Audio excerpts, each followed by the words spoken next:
A drum's playing surface is called the drumhead. It's the part of the instrument that vibrates, creating sound. Some drumheads are still made the traditional way, from animal skin.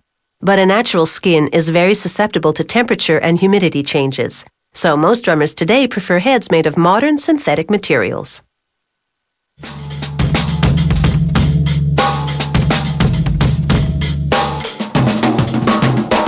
The drumhead surface is often called the skin because traditionally it was made of calf skin. This synthetic skin is a flexible plastic film called polyethylene terephthalate, the same polyester-based plastic they use to make soft drink bottles. Workers load several sheets of it into a press that applies 75 tons of force onto sharp, circle-shaped dies, pushing them upward through the film sheets.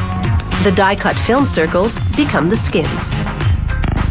A skin can be made up of just one film circle or several taped together. Workers assemble the layers using a vacuum turntable.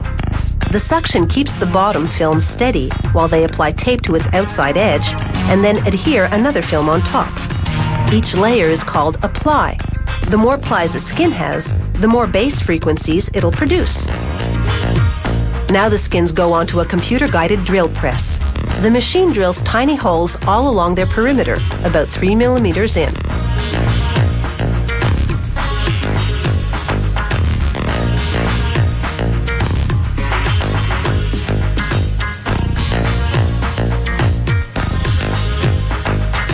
The holes are roughly the size of a nail head. They're spaced about 6 millimeters apart. The next machine heats the edge of each film to soften it, then applies pressure to mold it to shape. The skin comes out with a fluted edge, like what you see on a paper muffin cup. This shape keeps the tension even when the musician tightens the skin to tune the drum.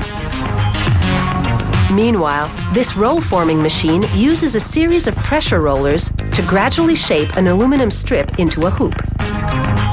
The hoop will hold the skin tightly over the drum's body, called the drum shell, creating the tension you need to produce sound. This machine also imprints tiny dimples onto one side of the strip.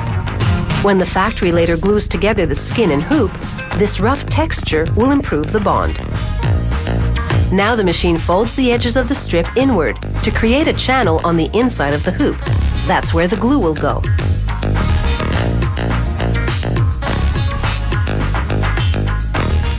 Once the machine finishes forming the hoop, a small built-in circular saw cuts the end. A worker then loads each hoop onto a rotating soldering jig, positioning the ends together. The rest is all automated. A glob of silver solder on the joint, then natural gas torches fuse the hoop closed.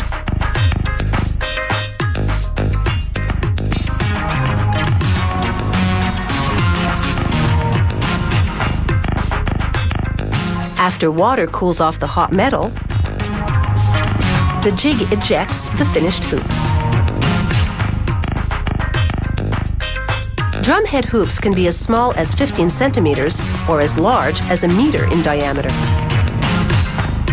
Finally, it's time to fit the skin into the hoop. This is the tricky part because the film must be perfectly level and centered.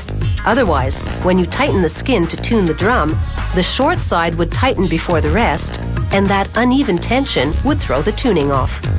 So they do this critical assembly step on a specially designed table, placing the skins on circular vacuum fixtures that are perfectly level.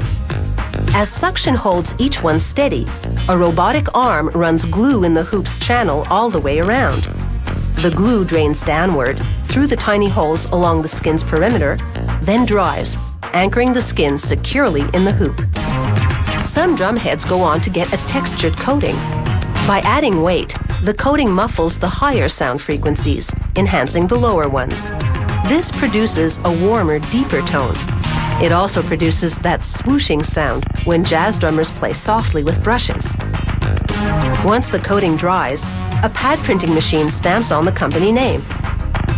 Only about 30% of drum heads on the market are coated. The rest are what is known as clear heads. So in other words, when it comes to drums, clearer heads prevail.